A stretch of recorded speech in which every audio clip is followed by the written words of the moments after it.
A lover is not a traditional partner, but they hold a unique status in society when it comes to passion and intensity.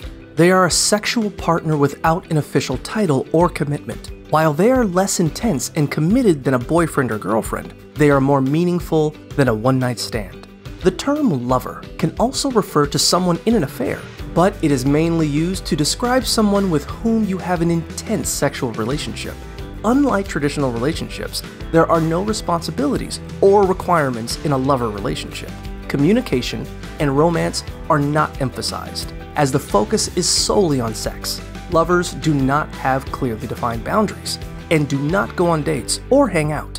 Most lovers do not even label their relationship as such. In long-term relationships, passion tends to diminish, but lovers prioritize the heat of instant gratification. If you want a sexual partner without obligations, a lover-style arrangement may be ideal. However, it is important to have open and honest communication about the nature of the relationship. It is best to avoid a lover-style relationship if you easily develop emotional feelings or are not emotionally prepared. Finding someone who is respectful, open, honest, and interested in casual sex can be challenging.